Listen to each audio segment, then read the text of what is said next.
One of our first forays into social media was with bloggers about Pampers. So one of the most active communities online are new moms, or expecting moms, or moms in general.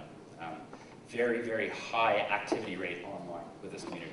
So one of the first things that was Canada, we let off in Canada, was actually had a blog online and opened it up for discussion. So postings to our website from moms. So we had a blogger who was going through her first child, and she'd write things about it, and then discussions would happen. Our legal people, naturally, this kept them up at nights for months as we started this. This was about 3 years ago. And you can always tell why. I mean, it gets into those questions of, what if someone posts something about our brand that's not favorable? Do we take it down? What if someone posts something that's not only not favorable, but is irresponsible? A way to use Pampers that we know is unsafe. I don't know, I made that up. I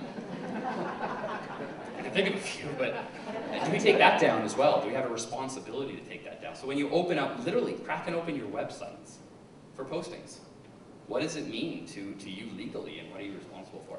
And we went the other way as well, as we engaged mommy bloggers, who are some of the more popular bloggers out there, and brought them into the house and said, okay, on your blog you talk about Pampers, what do you like and not like? Knowing full well they're going to go back and make a post about it. We can't do anything about it. We didn't try to buy them off and give them free diapers. Basically, it's just try to listen to them and say, hey, you wrote that you don't think it fits your kid well. What do you mean? So this one was a big learning for us in terms of cracking open our external world to this. Take it to another level, we applied the same thing to our Tampax community.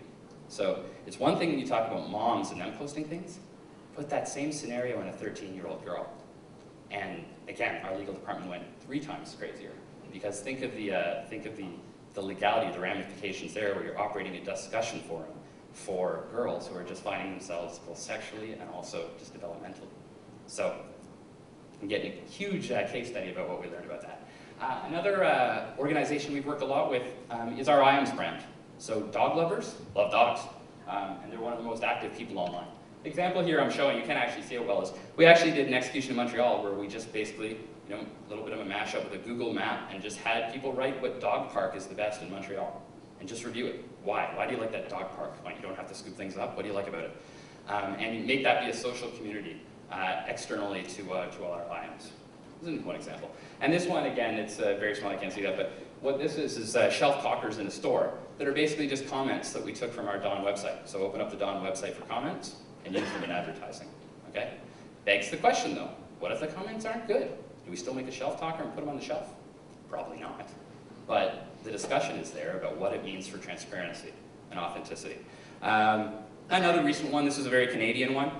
Gillette is doing the search for Canada's next sportscaster with the score. See down on the right there is how we use social media, posting videos, letting people watch them, letting people post their own videos, et cetera, et cetera.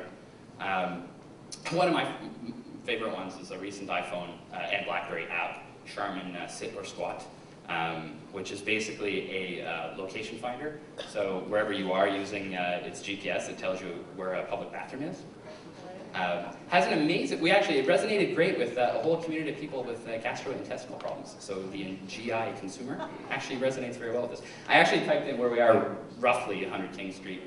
Brookfield Place, if you ever care, near here.